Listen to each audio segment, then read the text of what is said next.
Hello प्यारे बच्चों, कैसे हो आप सभी।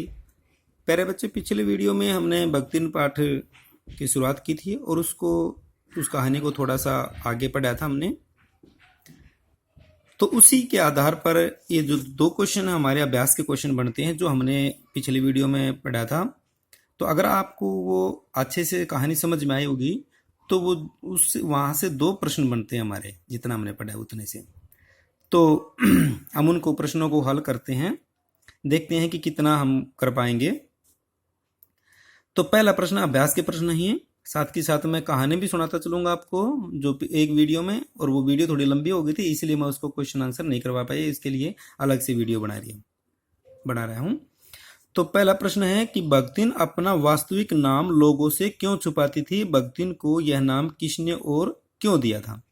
ये जब हम पहली मुलाकात पढ़ते हैं लेखिका महादेवी वर्मा और भक्तिन की, तभी वहां पर यह स्पष्ट हो जाता है कि भक्तिन का वास्तविक नाम लक्ष्मी था या लक्ष्मीन था। एक ही चीज है वो तो, लक्ष्मी लक्ष्मीन।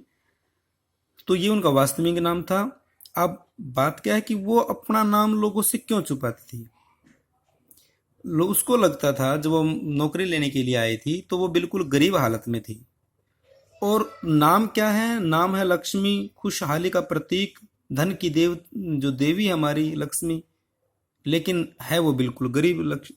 तो इसलिए वो इस बात से वो थोड़ा घबराती थी कि लोग उसके नाम का मजाक उड़ाएंगे, और इसलिए नहीं चाहती थी कि कोई उसका मजाक उड़ाए, और वो अपना नाम छुपाती थी।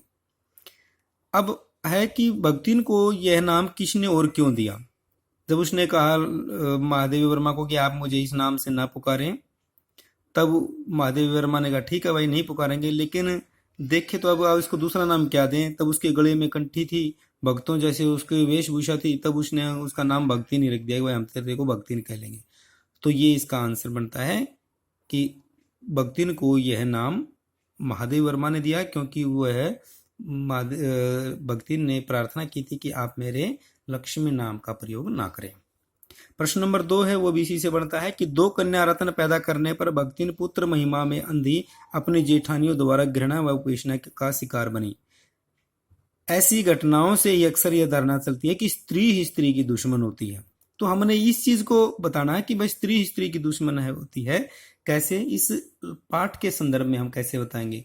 तो देखो, जब हम इस पाठ को पढ़ते हैं तो हमने पढ़ा कि लक्ष्मी की 2-3 बेटियां हो गई, 3 बेटियां हो गई थी उसकी, और इसी आधार पर उसकी सास है उसको नापसंद करती थी, और जो उसकी जेठानियां थी उनके 2-2 3-3 बेटे हो गए थे, और उसकी सास को वो बड़ी अच्छी लगती थी जेठानी, क्योंकि वो पुत्र पैदा किया उन्होंने और लक्ष्मी ने बेटियां पैदा की। सिर्फ इसी आधार पर भेदभाव हो रहा था। हालांकि वो लक्ष्मी उनसे दिमाग में हर तरीके से होशियार थी, समझदार थी, लेकिन यहाँ पर समझदारी होशियारी किसी काम की नहीं, क्योंकि उसने बेटियों को जन्म दिया। तो अब यहाँ पर उसने बेटियों को जन्म दिया है, इस बात का एतराज उसके पति को नहीं था, लक्ष्मी के पति को नहीं था, परिवार में किसी और को नहीं था, सिर्फ किसको था, महिला वर्ग को था। उसकी सास को था, जेठानियां थी, जेठानियों को तो अच्छा लग रहा था कि भाई ये अगर ये बेटी बेटी होती रही तो परिवार में हमारी चलेगी। तो इस प्रकार से हम देखते हैं कि औरत ही एक औरत की दुश्मन होती है, और ये आप कहीं पर भी देख लीजिए।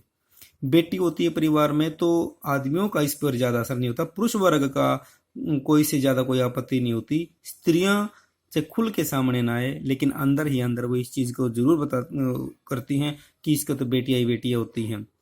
तो उस ऐसी स्त्री का जो परिवार में रहना बड़ा कठिन हो जाता है जिसकी कई बेटियां हैं। तो ये एक बहुत नाइंसाफी है, ये गलत बात है, समाज में ऐसा नहीं होना चाहिए। तो प्यारे बच्चों, ये एक छोटी सी वीडियो थी, और सिर्फ दो दो क्वेश्चन हल करने के लिए ही ये आपको दी गई बनाई गई है। तो आप इन क्वेश्चनों को अपने जो कॉपी है उसमें जरूर लिखिए और इनको याद करिए। धन्यवाद। जय हिंद।